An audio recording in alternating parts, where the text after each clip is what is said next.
بسم اللہ الرحمن الرحیم۔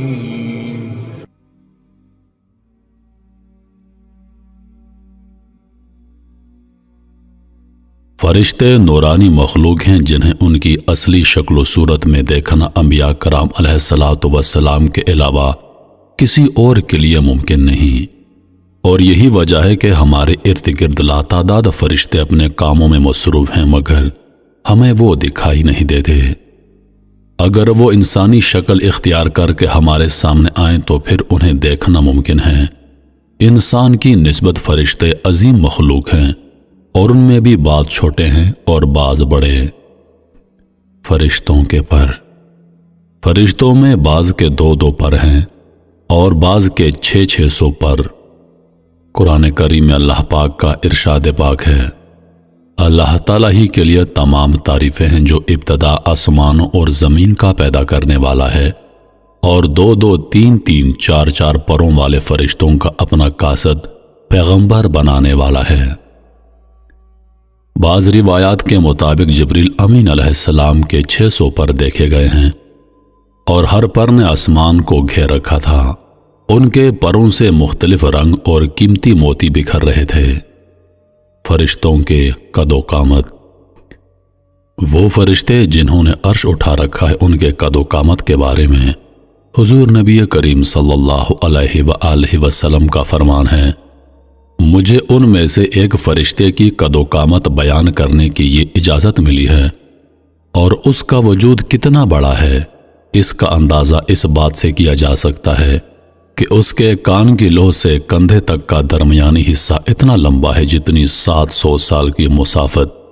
ایک دوسری حدیث میں سیدنا انس رضی اللہ عنہ سے مروی ہے کہ حضور نبی کریم صلی اللہ علیہ وآلہ وسلم نے ارشاد فرمایا، عرش کو اٹھانے والے فرشتوں میں سے ایک فرشتے کے بارے میں مجھے یہ بتانے کی اجازت دی گئی ہے، اس کے پاؤں سب سے نچلی 7ویں زمین میں ہیں اور اس کے کندھوں پر عرش ہے، اور اس کے دونوں کانوں کی اور کندھوں کے درمیان اتنی دوری ہے کہ اسے طے کرنے کے لیے پرندے کو 700 سال کی پرواز چاہیے۔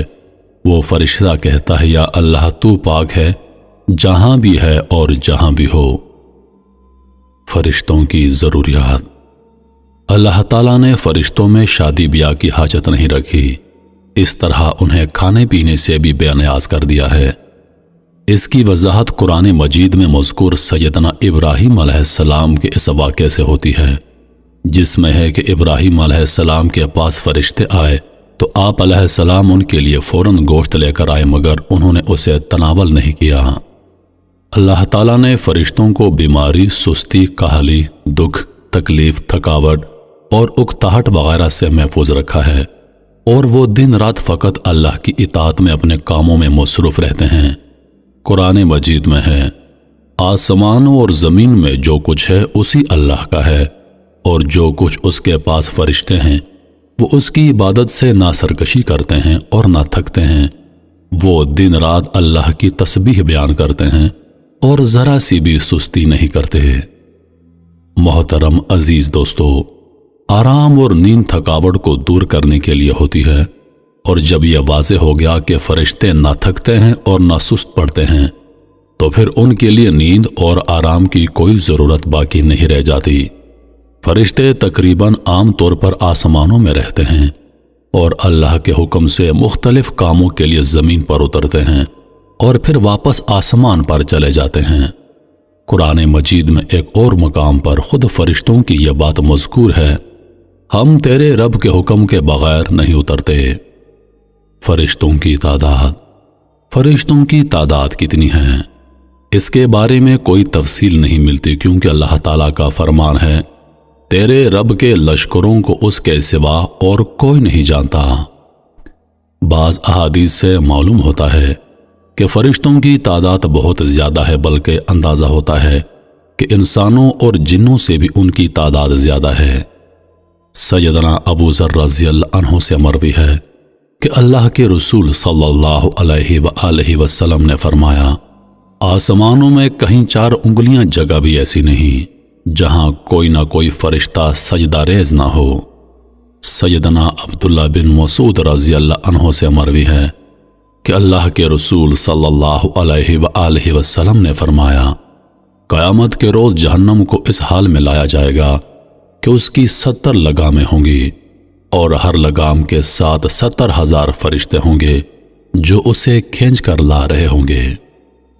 فرشتوں کی ایک اہم خاصیت یہ بھی ہے کہ وہ اللہ تعالیٰ کے حکم سے اپنی شکل و صورت کے علاوہ کوئی اور صورت اختیار کر سکتے ہیں۔ یہ صورت کسی ایسے انسان کی بھی ہو سکتی ہے جسے دیکھنے والے پہچان لیں۔ انسانوں کے علاوہ کسی اور ذی روح کی صورت اختیار کرنے کی فرشتوں کو طاقت ہے یا نہیں، اس کے بارے میں قرآن و سنت میں کوئی صراحت یا ذکر نہیں ملتا۔ البتہ ان کے انسانی شکل اختیار کرنے کے واقعات ضرور ملتے ہیں، اور انہی سے اندازہ ہوتا ہے کہ فرشتے اللہ تعالیٰ کے حکم سے دیگر شکلیں بھی اختیار کر سکتے ہیں۔ سیدنا ابراہیم علیہ السلام کے پاس فرشتے انسانی شکل میں آئے، اور ابراہیم علیہ السلام ان فرشتوں کو پہچان نہ پائے۔ پھر فرشتوں کے بتانے پر آپ علیہ السلام کو معلوم ہوا کہ یہ انسان نہیں ہیں بلکہ فرشتے ہیں۔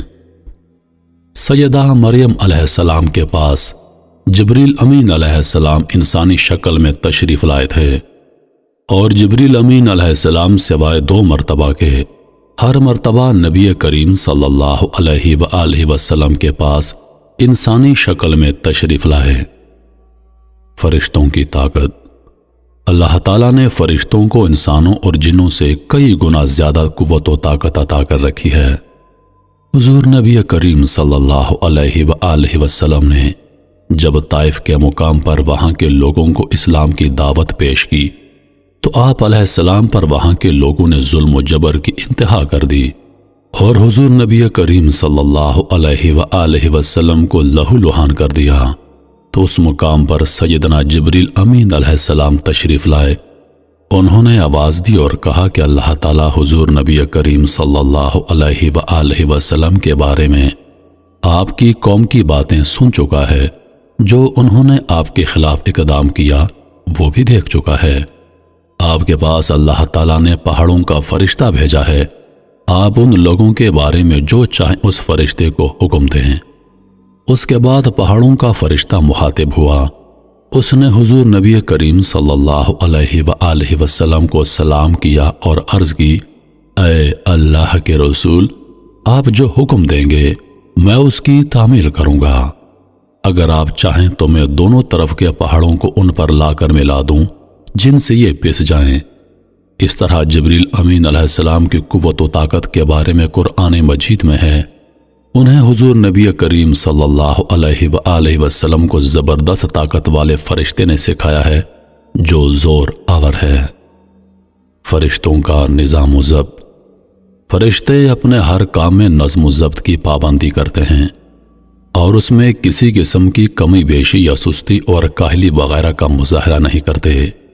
جن فرشتوں کی جب اور جہاں ڈیوٹی شروع ہوتی ہے وہ اس وقت وہاں پہنچ جاتے ہیں اور اپنے کسی کام میں ہلہ گلا اور شور شرابہ نہیں کرتے۔ فرشتوں کی موت کا بیان۔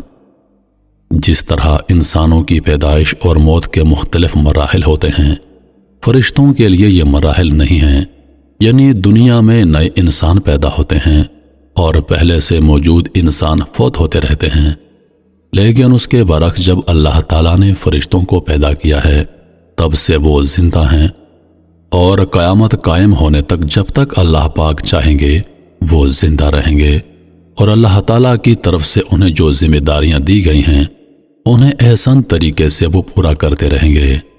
لیکن جب قیامت آئے گی تو یہ فرشتے بھی موت سے دوچار ہوں گے، اور ایک ایسا وقت آئے گا جب کائنات میں اللہ تعالیٰ کے علاوہ کوئی چیز زندہ نہ رہے گی۔ اسی صورتحال کو قرآن مجید میں اس طرح بیان کیا گیا ہے، زمین پر جو ہیں سب فنا ہونے والے ہیں، صرف تیرے رب کی ذات جو عظمت اور عزت والی ہے وہی باقی رہ جائے گی۔ مزید ایک جگہ فرمایا کہ ہر نفس کو مرنا ہے۔ عزیز دوستو، ان آیات سے معلوم ہوا کہ یہ ساری کائنات تباہ ہوگی اور اللہ تعالیٰ کے علاوہ ہر ذی روح موت سے دوچار ہوگی۔